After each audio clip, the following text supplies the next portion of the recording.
Hey everybody, this is our second planning meeting for the Walk My World Project 2016. Basically, this is an open learning, open publishing, open research project. What we're trying to do is put these materials out there so people can think through our decisions as we make them, and we can try and critique it later. So basically, we already met once. We met about a week ago. We talked about different things that we'd like to have involved in the new version. Can anybody give us an overview of, actually, you know what? Julie Wise, you sent out that piece on storytelling and the little granular things that I'm not allowed to have in my shampoo anymore. Can you get us started by talking about what we could possibly do and where we left off last time? Sure. I believe the last time we sort of ended with possibly focusing on identity again, but broadening it as to our past, present, and future, and making sure that we include our culture, since we're including a lot of different countries now, and sort of seeing how everybody walks differently in different countries. And then we sort of, I think Cassie brought up the idea of doing soundscapes, and then that sort of led us to talk about possibly looking at other modes of communication and how the different modes and their affordances change the way that we walk our world. Very cool. It just occurred to me that we have a couple people that won't know each other, and that's terribly rude, and usually I'm the rude one. So we'll just go quickly around and explain who we are, where we're from, just so that we all are on the same page. I'm Ian O'Byrne. I'm from College of Charleston. Let's see, Carolina, you want to introduce yourself? Sure. I'm Carolina Orniero. I live in Argentina. I graduated from UConn a few years ago from the adult learning program, and I am currently teaching English as a foreign language and a class that combines education and technology in English. So this is basically what I'm doing. And I'm working on identity. That's part of my research. Very cool. Cassie.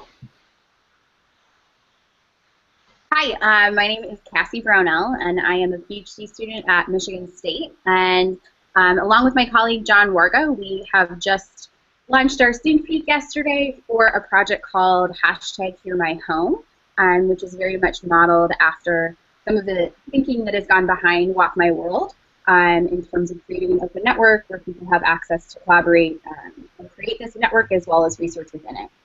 So I'm here to hopefully contribute some things, but definitely learn a lot from all of you. Cool. Gregory. I'm Greg McBarry. I'm currently at Southern Connecticut State University, helping to organize Walk My World. I'll be doing it with about 50 11th graders or 10th graders this year, and helping with the back-end tech stuff to make it look like everything just works, because it will. Very cool. Soon to be Dr. Wise. Hi, I'm Julie Wise. I am from the University of Delaware. I am a doctoral candidate there in literacy, and I'm excited to be part of Walk My World and continue to meet and grow my research network. Cool. Kate Booth.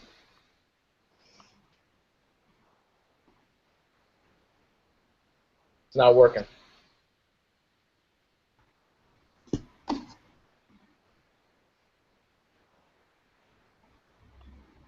Me do it. I don't know if I can. This technology thing. We'll come back to Kate. We will come back to you. Dr. Pytash. Thought you were going to go in order. I'm Kirsty Pytash, and I am at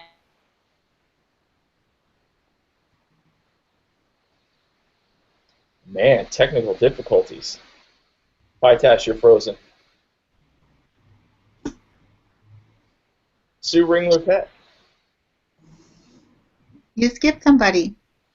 Yeah, I'm just going across my screen. Everybody's screen's different. Oh, sorry. Hi, I'm Sue Ringler-Pett, and I am currently at Central Connecticut State University and I'm teaching teacher education courses in, well, I'm a teacher educator, so I'm teaching courses in Introduction to Reading and ELA courses. And I've been involved in Walk My World since its inception, and was really excited that we're on iteration number 3, but wasn't sure I could be involved in it with actual students. But as luck would have it, I was handed a grad course of 27 students that might be hybrid, and I'm looking for some online stuff, and I'm going to do it. Sounds good. And I'm really excited about Julie's mode idea, so I can't wait to talk about that. Most definitely. So we'll go to Verena and we'll come back to Pytash. Hi, I'm Verena, and I watched your last video so I could find out who everybody was. I'm getting better. And I heard about Tina and some issues there that you had, so what a great meeting you had. I'm from Canada, so I'm another international representative on this wonderful team. And currently I'm not really doing anything. I was working with iNACOL, but they've closed their new learning models department. So now I'm just holding off. I'm actually on vacation until February, and then I have to start some new projects. But that's why I'm here, because Ian and I follow Ian and Greg and Christy. I just follow them because I know that I'll learn something. So that's why I'm here. We all learn. Hey, Pytash, are you unfrozen? Yeah, apparently my internet crashed. I am Kirsty Pytash, and I am an assistant professor at Kent State University, and I co-direct our English Ed program there. Very cool. Kate Booth, is your mic working yet, or do you want us to? Kate Booth is the soul of Walk My World, so I think that's all we have to say with it. All right, we'll see if we can get the mic working. So Julie, where do we start? You kicked us off with a great idea in the emails and the chat. Like, what's the next step? How do we make that happen, or what do we have to decide upon to make that happen? Well, my thought is that we need to figure out which modes we want to focus on. You know, some research says there's 4, some say there's 6, some say there's 8. How many do we want to focus on, and then define those to make sure we're all sort of, or do we not define them? Do we let everybody do it their way and then see how it comes out?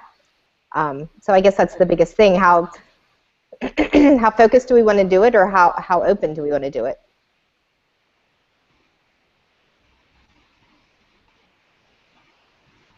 That's one of the challenges. Sue, go ahead.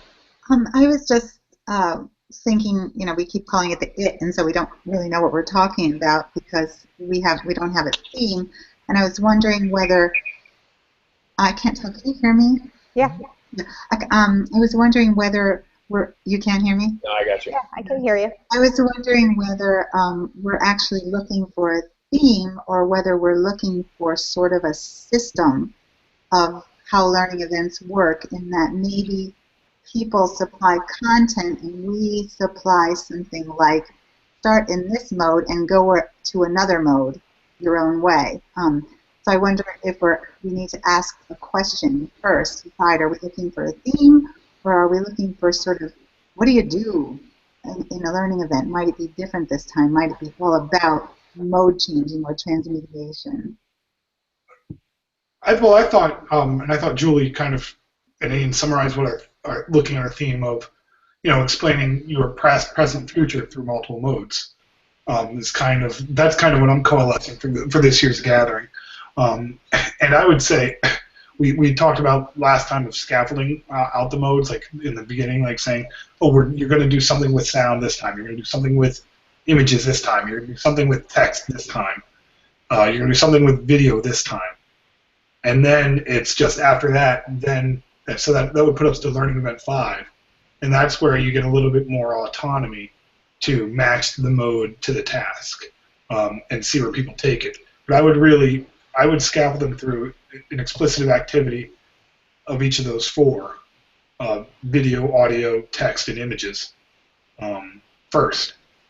And maybe even week 1 have just an intro task. Like last year, then we did the door, then we did the dawn, like that kind of, that Learning Event 1 that's very easy to accomplish. Then we do the 4 modes. So 6 weeks 6, 7, 8 would be something. And then 9 and 10 is usually that like wrap up, you know, now tell your Walk My World story. I just want to respond to that right away. Some really good thoughts there, Greg. And I think past, present, and future is pretty broad. I also think, even though it's exciting because it's about oneself, but there are a couple of assumptions still. I feel like I want to step back for just a second because I was really excited about, I believe it's Cassie, the hashtag Hear My Home project, and I looked really quickly at it and noticed there were 5 learning events. Is that correct? Instead of 10? We're actually going to be having 8 total Sonic events. So it'll be for the 4 weeks of February and then the 4 weeks into March. So we'll have 7 events leading up to 8 would be a reflection. But one of those we're doing as a remix as well. Okay, I guess my thought was just, I don't think that we need to assume that we're absolutely going to do a total of 10 again, Greg, even though we've started that way, so we could talk about that, whether we might want to just do it by mode, and as Julie mentioned, pick the modes. You mentioned, Greg, oral, video, text, and image, and that might be enough, but in Julie's project, I noticed he moved on to gestures and other things. I don't know if everyone got a chance to look at it quickly. I can't even remember everything. But I think it does need to be limited, and in that case, maybe fewer learning events might be an idea. Well, I think, too, I think you've got 2 questions. One is, what's the theme? What do we want to do? And 2 would be, do we want to run it the same way? For the theme part, I think one of the things we talked about last time was like narrative or storytelling or telling the story of yourself. One of the things that resonated with me since we last met is maybe there's a chance to partner that up with stuff that we've done with identity in the past, and you do tell like the story of yourself, past, present, future, and that's important because you're creating or you're maintaining or you're creating your own narrative. So maybe there is a way for you to tell your story, and that basically it is storytelling, but it's telling the story about yourself. What other? Can I bring something up? So for the last 6 months, I've been inundated in American education, which is really different than Canadian education. And the word that I keep hearing over and over is data, data, data. And maybe I'm wrong, but that's what I hear everywhere. And what I really heard teachers struggling with was evidence of learning from a data point of view as opposed to what we're talking about, different modes, and giving them the opportunity, literally. I think that maybe if we get too complicated, we're going to take away I think we still want to work with the idea that we want teachers to learn from this as well. All right, I'm just clarifying if that's some part of our audience as well, teachers either in university or with, okay. So therefore we have to be really clear in what our objective would be, and for me, if we could even explain that different modes of learning are just as strong as a mark on a test, it would be huge. Like that would just blow people's minds. So I'm wondering maybe if we could simplify it a bit more and just emphasize the evidence of learning piece through different modes. I don't know. That's all I wanted to put out there to attack, I would say, the data trend happening in the U.S.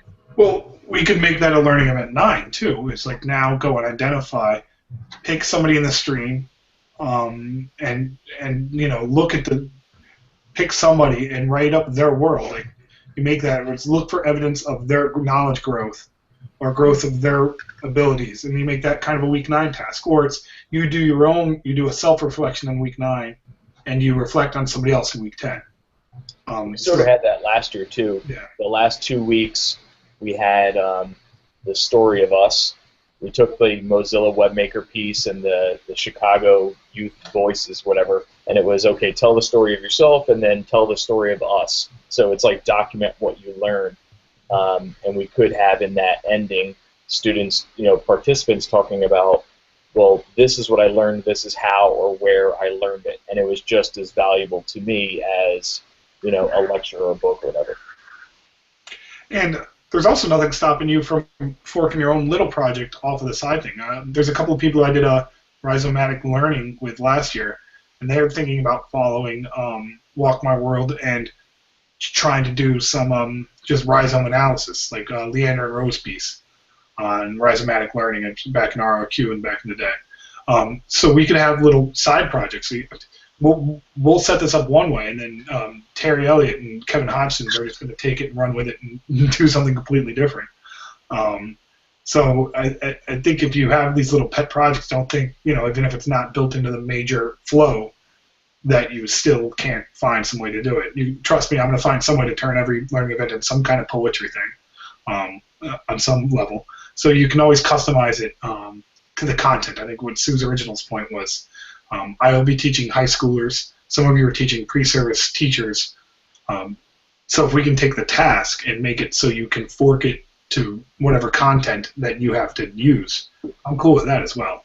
Well, that's what you said a couple of years ago about the local and global nodes. Yeah. Like if we have a global task for each learning event that works in Kate's class or my class or a 5th grade class or whatever, that's fine. And then locally, I know I'm dealing with 3 different populations, I'm going to have to translate. What about other people's viewpoints or reactions to what Verena said earlier? I'm just going to jump in really quickly to say that if you decide also to kind of go with like the modes across the weeks, I know that John and I would be really excited to be able to pair one of our Sonic events with whatever you would all be doing. And so thank you, Stephanie, for that compliment. So I don't know if like weeks 2 and 3, I put the link in there a little bit earlier for the Sonic events that we'll be doing. But the first one is about the ambient sound of like you're witnessing the every day, the second event. And then the third event is around rhythmic rituals. So I don't know if one of those might fit in with something that we could do with Walk My World, but we would definitely be really excited to partner on an event with you all. I just started to write about this, but it's more fun to talk for a second. When I looked at Hear My Home, I thought the same thing. I don't know how the all original creators of both projects feel about it, but everybody's so open. My feeling right away was, wouldn't it be wonderful if there was an intersection, especially on the listening part, in listening mode. And I think it would give a lot of credibility to the notion that this sort of alternative type MOOC that we've created here is a thing that's happening out there, and it's catching on. So I thought that would be a really cool idea if they intersected, if it's at all possible.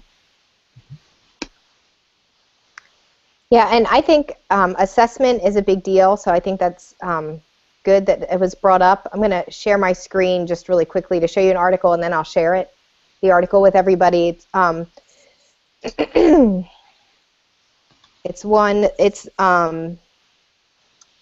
me find it here. Inception. Okay, do you see? What do you see? Do you see student work? Yep. Okay. So this article is by Madeline I don't know how to say her name, Sorapure, and assessing students' multimodal meaning making, and she looks at 2 modes specifically, just verbal and visual, and how which ones she felt were good ones and which ones were bad ones and why. And so if we're going to talk about assessment, and it may not be till week 9, so we have time to read the article, and maybe other people have some research to use as well, but this was one that she felt was really, really good, and she really broke it down as to why she felt it was really good, and there was a lot of like inferring that needed to happen, and then she went down through to ones that weren't very good, and how the student just didn't understand really how to truly make meaning from visual. Their writing was really good, but to translate that into a visual concept to make the same meaning, there was a lot that was missing compared to, as you can see, this is very clear. You can pretty much make the exact same meaning that he probably was in his writing. So that's just one thing that popped up when you were talking about assessment and the importance of teachers starting to really think about what makes something good and why is it good, because that also helps us model and make us better writers as well when we understand the process. I think somebody said that last meeting, I think it was either you or Stephanie, having people create and write across modes, and then every single time having them almost like stop and say, well, I like that, or I didn't like it, or sort of evaluate their process along the way.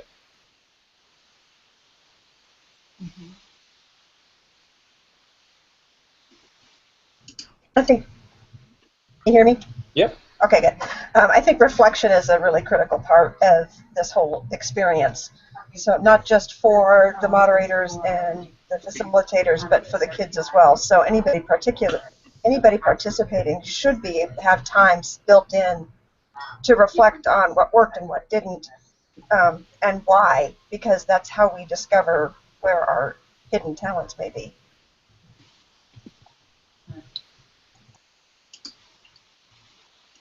That's another question to build in. Do we, in Sue's other question about having, fewer makes but then more time, having like 5 modules and 2 weeks or whatever, how do we build in a reflection phase?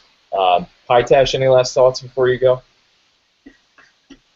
Thanks, Ian. No, I mean, I think the assessment piece is interesting. I mean, I guess the question is, I guess the question that I had is what are we trying to assess and why? Are we trying to teach teachers about assessment? Are we trying to assess parts of it? So that was my question. I wasn't necessarily sure where we were going with that.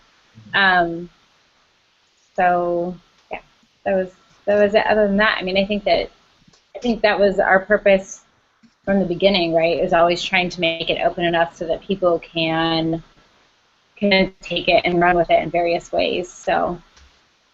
That's all. Cool. Okay. All right. Bye, friends. See you later. Okay. Bye.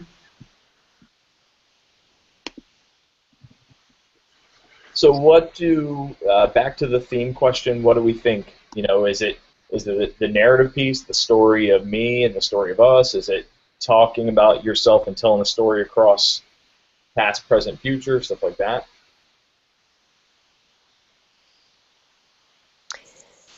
Just one thing that I was thinking about, if we took, introduce yourself from your past 1 week, and then present 1 week, and then future 1 week, we could do it that way. Or we could make each week always a past, present, future, and how we've grown or things we've learned. Ian, I know that when we did our presentation at LRA, Richard Beach talk to you about how you represent yourself differently depending on which social media platform you are. We all have like 7 or 8 different identities, and so it would sort of be interesting to see, who were you in the past? What would people focus on? Would they focus on them as a sister? Would they focus on themselves as a student? Would they focus themselves on as a friend?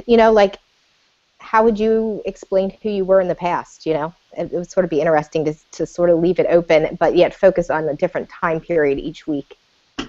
And in that same piece, available in your latest issue of the yearbook, we also had kids that basically said, well, here's my identity, and at the end of all 10 weeks, they would come back and say, we would say, okay, you storify or whatever, curate all of your links and talk about who you really are. What is your digital identity? Kids would come back after 10 weeks and say, well, that's not really me. That's not who I am. Or they would, one of the other pieces that Julie and I found in the research is that kids were afraid or apprehensive about sharing like the real them. So they're putting on different identities based on who is reading it or who they thought we wanted to see. So it's kind of interesting having them talk about, no, this really should be you. Let's talk about who you were, who you might be now, and then who you'd like to be in the future. I think it's really important to think, too, about if this is happening in classrooms, like students are often very different people in a classroom than they are outside of it. And so I don't necessarily know if like how safe of a space is it for them to fully participate in this in the way that you might be hoping that they do, because you're only going to get a sliver of whatever it is if it's done in a classroom. Yeah. So I don't know, like maybe there has to be conversations up front that teachers have with their students about the types of things that they might be willing to share as well.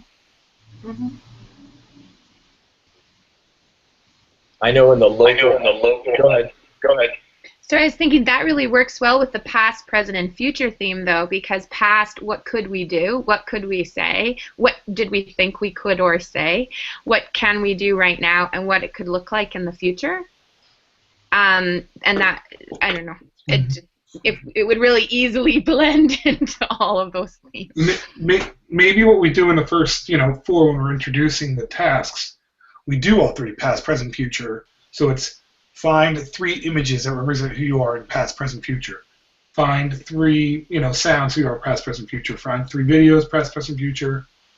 Then do something in words like a quote. That's always, we can start with words, but that's easy. But it's almost like you want to push into a different mode first. But that's an easy, successful one to make. It was like find a quote that represents who you are past, present, and future for words. And then the 5th one could be some kind of remix. It's like, all right, now create a remix of who you are. A remix of your identities. And in the past, we always gave them the out. It was like, this is very, we know some of our students, like I'm dealing with one of my groups is a group of 5th graders and 5th grade educators. And I know that they're not going to really share anything. And so you give them an out. It's like, okay, you could draw a picture of yourself. Like, I don't need to see, we don't make it a requirement you have to show a baby photo of yourself or whatever, because some people just won't. You can find a photo that represents who you are, a visual metaphor in a sense. You can find one, create one, whatever. Julie, what do you think about the fear and stuff like that, considering you and I have talked about this a lot?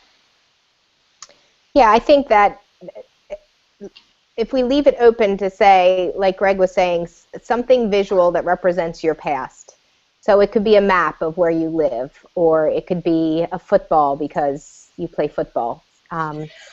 And that would leave it a little, and maybe each one of us in our modeling could be specific. Okay, I will always be someone who never posts pictures of me. I will always pick some sort of, do you know what I mean? And so each one of us can sort of model different ways to avoid that, this is my personal person. This is me versus this is an image that represents who I am in the past. I agree.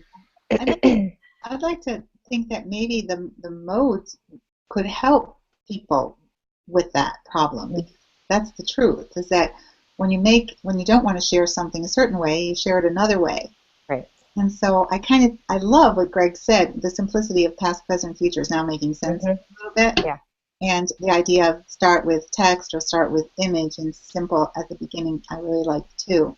But I wonder if people could sort of discover over time that they are more comfortable doing whatever the learning event is a certain way, or that they had to step out of their comfort zone when they were sort of pushed to change it to the audio or visual, or and maybe the reflections later are kind of about that process, how I best make meaning, how I best tell my story, how I best displayed my world to other people. Again. Carolina, what do you think? I like the idea. I'm actually won't be able to put it into practice because my classes start almost at the end of March, so I can help facilitate and also model, as Julie was mentioning. I like the idea of mixing modes, talking about past, present, and future. I also think that I like the idea of using metaphors to that can stand or represent something else. But at the same time, I think that younger generations tend to use their own pictures and voices and everything. So it would be interesting to see what is their own understanding of what identity is. I mean, I don't like to put myself out there, but I can see that younger people would, and even younger teachers would. So I don't know. I think that giving them options can be an interesting idea too. And you also, the two of us have had a lot of talks about identity, what is digital identity, and there's certain things, you said, and we talked about in the last meeting, that there's certain things that I would go out there and say and do online that a lot of, your friends or colleagues or whoever that you're with, they're like, there's no way I would ever do that, or else I would go missing. What do you think about, we're talking about a teacher being afraid to show like an embarrassing baby photo or something, but then there's parts of this world that we want to take a walk around that there are very real concerns. Well, Oh, go ahead. Oh, sorry. No, I was just going to say we have just changed government, so I think that fear of not saying what you want to say may change just because the government is completely different from what we used to have. But I think that it's funny. It's true. I mean, people may not be afraid of showing baby pictures. I mean, pictures of who they were as babies, but they may not be able to say what they really think right now about certain situations. So that's interesting. And if you followed along that Google chat that I posted that Ian and I had, this is where we're debating back and forth whether to have, people have to feel safe first and foremost. I think that's the first step to any community. Is you're not a community member if you don't feel safe there. So we talked about possibly adding a stream this year to where people could they can choose to be private, so it's either just the group or it's public and it goes out to Twitter everywhere. To kind of increase that feeling of safety of I don't want to share out to Twitter, but I want to get involved in this project. And that's very easy to set up, and they can decide by a click of a button to keep it private or to send it to Twitter. So we're thinking about maybe doing that as a technical way to get around this safety issue. And I think in terms of I don't want to share my own baby picture, well, cool, choose a visual metaphor. Right. Find a picture of that dish that your meat make you, when you were a kid, to really celebrate who you are. Yeah, I think that too. And maybe we can have that in the explanation of Learning Event 1, that it could be, you can make this as personal as you want it, or you can make it about your culture. So, if I was born in 1972, maybe I want to use a song or who the president was, or what the most famous movie was. That, you know what I mean? And so you can sort of either make it about you, or make it about your country, or make it about your family, or give them a couple different options, and then they can continue to follow that, or as they get comfortable, maybe they start. And I know that was one thing Ian and I had found in the beginning. Everybody was taking pictures of other people and things and objects, and as they started to get used to the community, then they actually, about week 5 or 6, actually started taking selfies of themselves and posting them, but it wasn't, most of them did not do personal pictures until about week 5 or 6. Ian, do you have anything else to add to that? Yeah, it was weird that they were it was easier for them to turn the camera on themselves as opposed to, others as opposed to themselves as they moved along. So it would be interesting to set up like a private space. My only concern is how do we have it at the local level? Do we reach out to people and say, here, you can share locally, and we'll build a private space for you? Or do we do it, I don't want to control too much of people's data. I think one of the things that I love about this project is the interaction between my students and students in other places. So to put it locally might take away some of the power of it. So I kind of like a more global approach to, a private room, but everybody's there rather than just my little node. And people can delete their accounts, export their accounts whenever they want. So you might be holding on to the data, but I think it's almost privacy through empowerment. We're empowering them to say, I don't want to have my data anymore. I'm deleting everything. Or I'm going to take it all with me. I'm exporting everything. So would we have, what would it look like? Would we have a learning event where our learning event would say, create your blog post. If you don't have a blog post, we'll help you set it up. Let's say I have my own blog. I'm sharing my stuff. I tweet it out normally on Walk My World.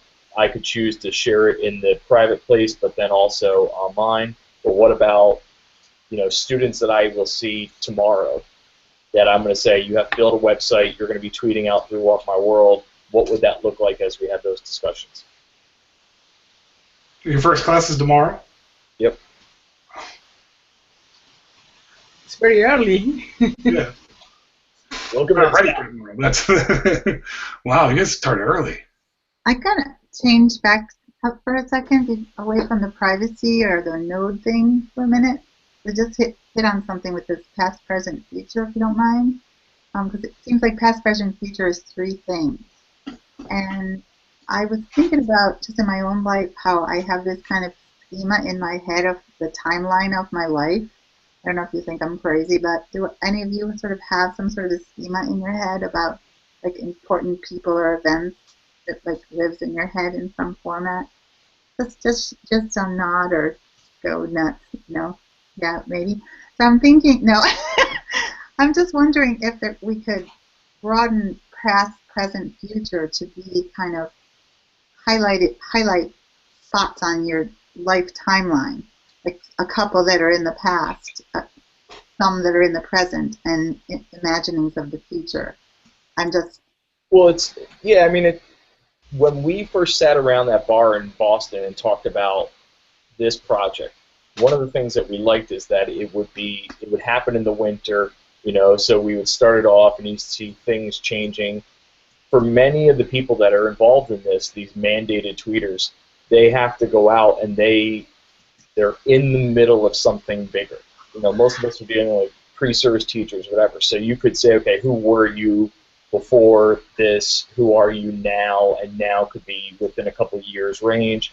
Then who do you want to be in a couple of years? That would be kind of interesting to try and think of life phases. And once again, I mean, they could do past, present, future and have it writ broadly or be as specific as we want. I was just looking at at Kathy's suggestion that we could be talking about turning points in life, and I added that the notion that maybe if we want to play up walk, the walk through your life, it's kind of like important stops on your journey, or something about walking, moving yourself, through the life. I don't know, important stops, important turning points, important highlights on your journey. There's a metaphor. Yeah, go with that metaphor. A stop sign, cool. Well, I think I was just rebuilding the website, and we have, like last year we said, okay, identity. And then when I think it was Kate and you and Katarina were building out the events, it took a life of its own. You guys started building in a lot of imagery, a lot of other themes came in and out, like all of a sudden the theme of the mirror and the totem and all this other stuff that we didn't talk about at all. Over the week or two, you guys started weaving it into the different learning events. That's the part I'm not worrying about because it was really exciting, but I want that to really be fun and be exciting for the people who do the creation. Poor Kate can't talk right now, but we were going back and forth from Australia to Connecticut, saying like, whoa, we can stick this in or stick that in, and we kind of, I know if I were involved again in the creation, I kind of just want a sense of like, what is everybody thinking about? Should we each throw one in? Should it be so random? How do we make it organically evolve this year? It's hard. Well, I would say that the model that we had last year worked pretty well, where we basically said, okay, the 3 or 4 of you set up the learning events. It's going to be past, present, future. You guys do whatever you want, and the 4 of you that did it did a great job. I think that worked out well because you guys all bounce ideas off each other, and then at the end, basically on Sundays before it was time to go live, I went in, cleaned it up, put it on the website, and then it was there. But you guys did all the hard work ahead of time, battling back and forth. You got to unmute. I'd be really in favor of having representatives like Verena from Canada and Argentina and Australia and United States be involved in that creation this year, and maybe Julie, and I know I'm interested in the modal part too, and I think Stephanie is too, talking about which mode is going to happen that week, and maybe have some content come from across the globe. That might be really cool. Well, who signed into the chat? Who wants to develop the learning events? Stephanie just volunteered. Stephanie's got it all. Nobody else signed on. I mean, the other thing is we could divide them up too. I mean, there's 10 of them. If we could come up with a frame that we want, we just decide either which modes we want to hit, when we want to do remix, when you want to choose your all. Well, I'm thinking like if we have 4 or 5 people write all the learning events and get those ready to go, you and I can get the website going. And because you and I are going to have to build the website, build that back channel, and then build in materials to show people how to do it. You know, if they develop all the learning events and get everything going on a Google Doc like last year, then once week by week we can go in and basically just pull out the content. You know, we know the form, pull out the content, and then put it up in the website.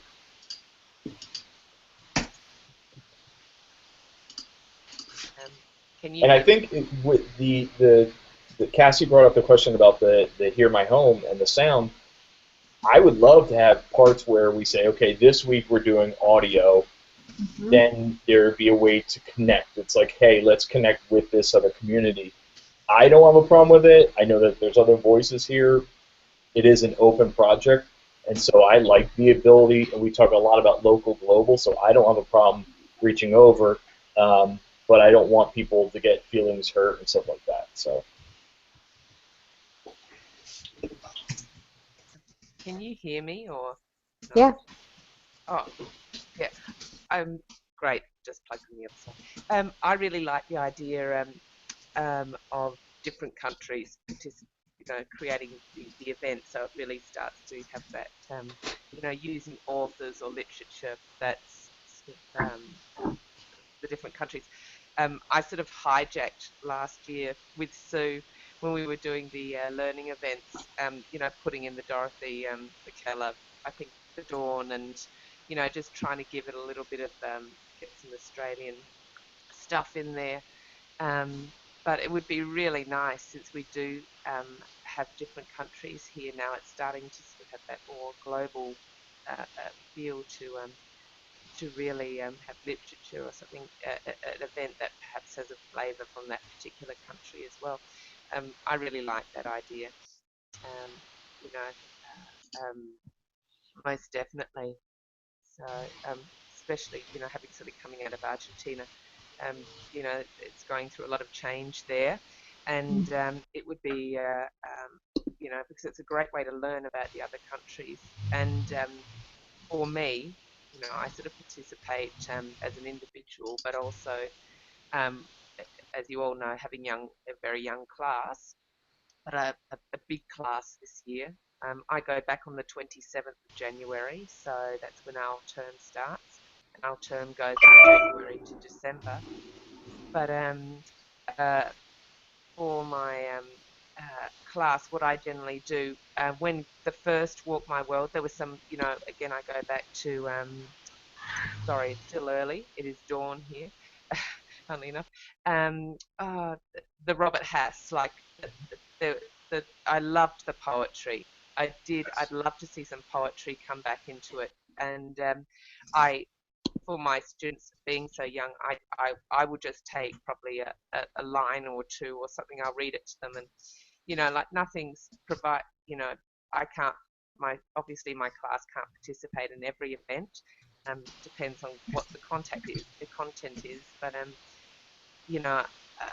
I just I just work it, so they have something. But I'd love to see poetry. That's a personal point of view, and I'm really excited as well about linking it to sound audio as well, with the Hear My World project that will sort of be happening simultaneously.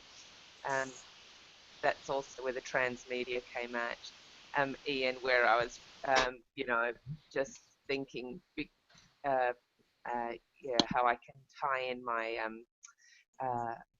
my unit of work that I'm doing for this term, which I think will tie in fortuitously, again, brilliantly with this project, but also with the Hear My World project. So, yeah, they're my thoughts at the moment. Everyone wants their kids to be healthy and strong.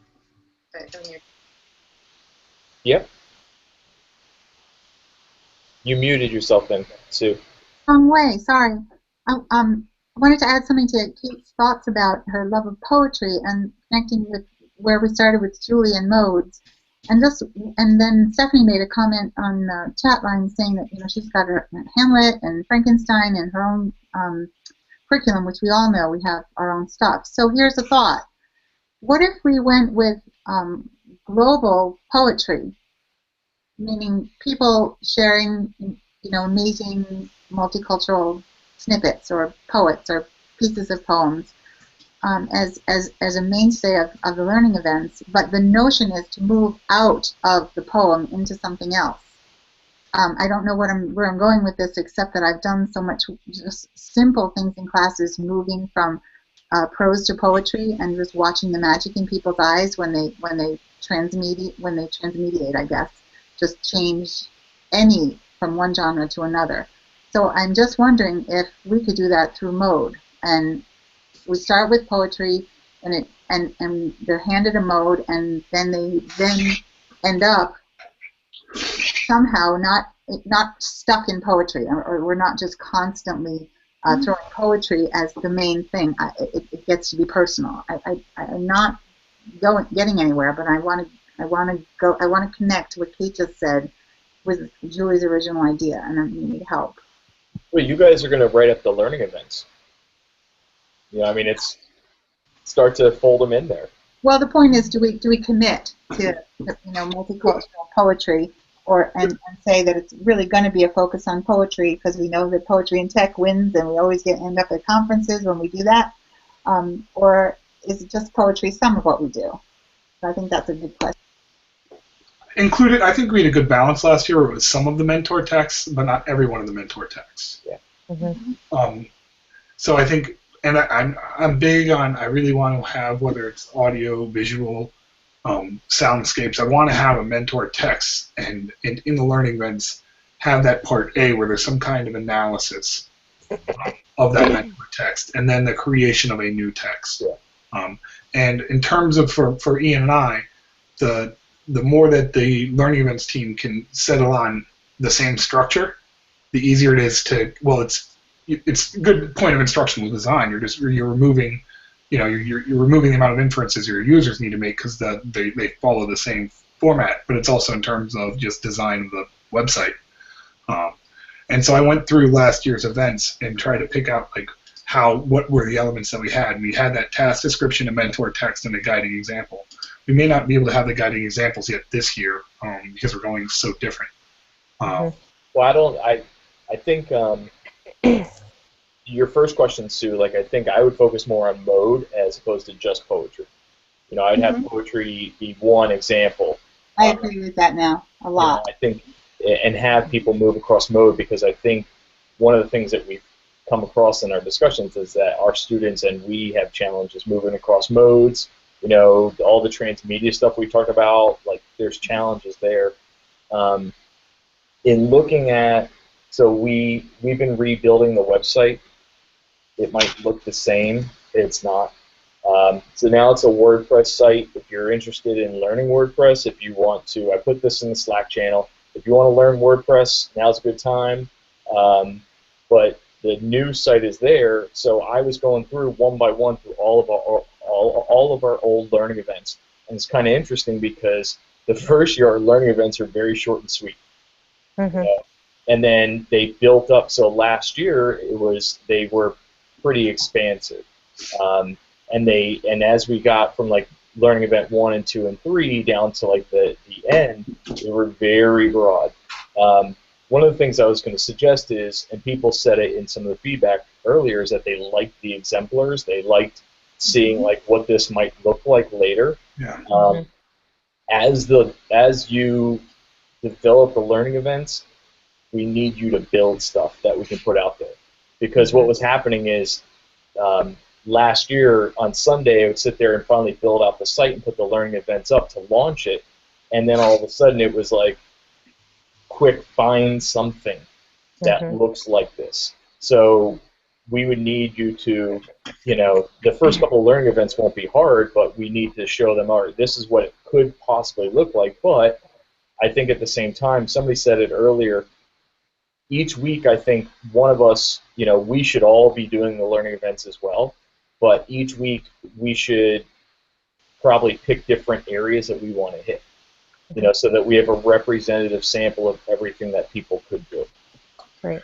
I was looking at Cassie's site is already up, and Ian, if your class starts tomorrow, we could, I'm willing to help with the learning events. We could start with sound because that's already up and they sort of have their first event up and explained. We could sort of build off of that, Cassie, if you're okay with that, and just sort of talk about what is sound, because I had asked Cassie in the chat, does she separate oral and audio? Because they really are two different things in the research, at least.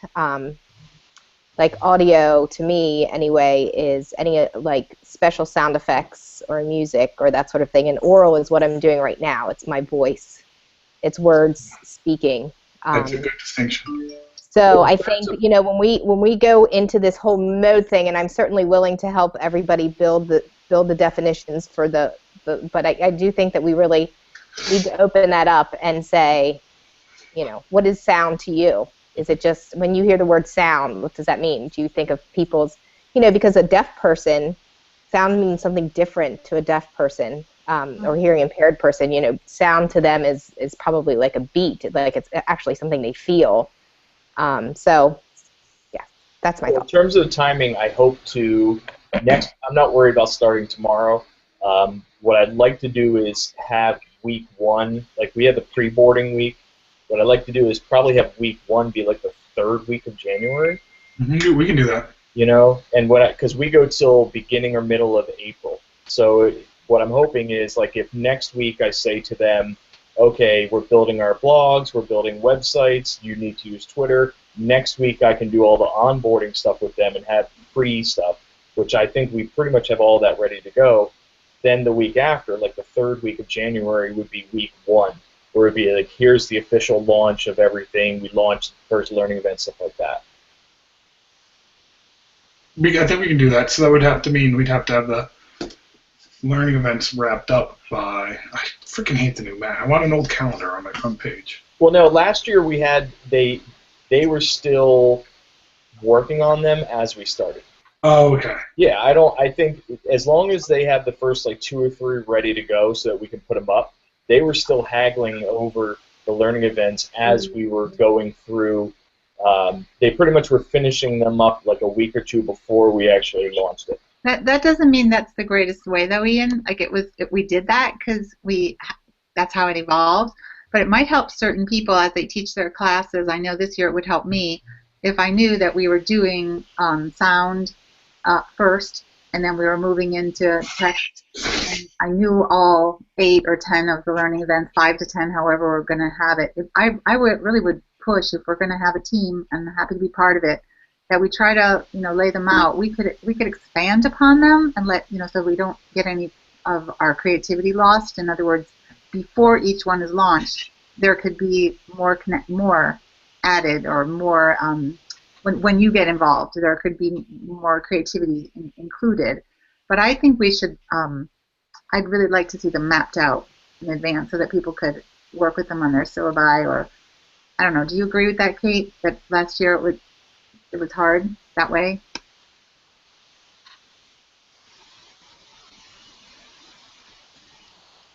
Yeah. It's quite a bit of work when you suddenly have to. So it'd be great. The more people to help, lift the load would be great, and also bringing in, obviously there's a lot more people experienced than I am, and you know what you need, and it was great fun planning, like going out and searching and trying to find something, and and certainly without Ian sort of jumping in there as well and sort of tidying it all up and sort of bringing it together, because obviously time is a factor as well, and I think it would be really good to have at least the bones or something up there for planning wise. I know what you're saying, Sue. To be able to see where it's heading, where it's going. So it would be terrific to have. I think you have to remember, like as we're planning, what I found was it was quite a bit of work. Well, for me anyway. On top of everything else, and we have to be careful of I think, as Greg said, and what is it, we probably really need to have a focus of what are we trying to achieve, and then yeah, just keep it pretty tight, because before you know it, it becomes very busy for everyone, and you know, these next couple of weeks of just getting it done and getting it sort of refined Yeah. is really important. That's just something I found. Yeah, there's a little bit involved when creating the learning events. Well, And it's also, I last was year. always worried. I was always nervous when Greg was going to read. Sorry, Greg, because I sort of thought, oh my God, is he looking at this and going, oh, this is crap? No, you did some amazing stuff. You know, I thought it was awesome.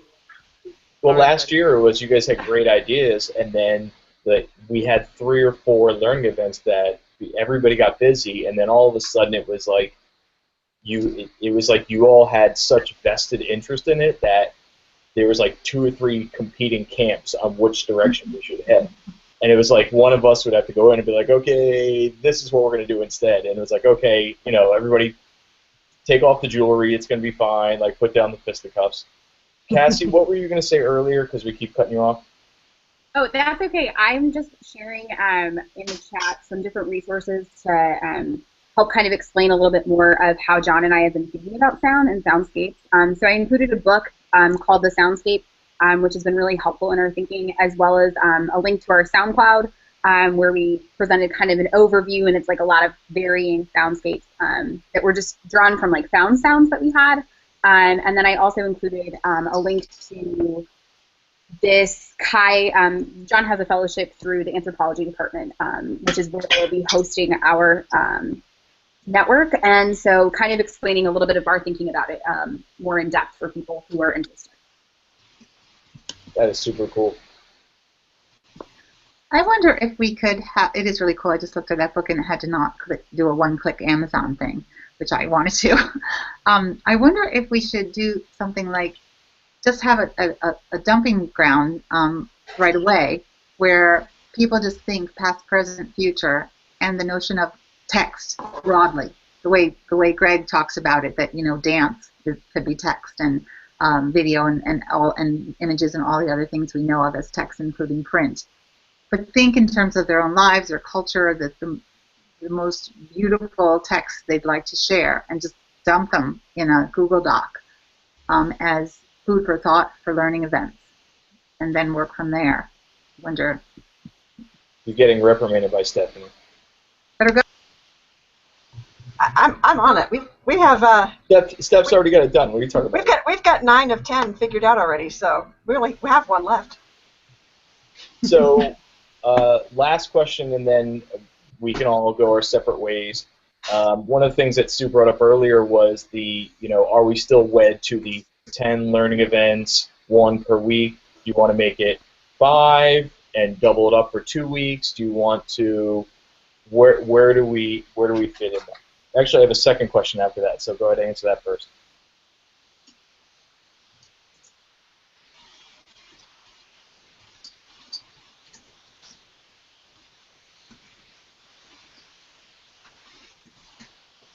So the question was, do you still want to do 10 weeks, 10 learning events, 1 learning event per week?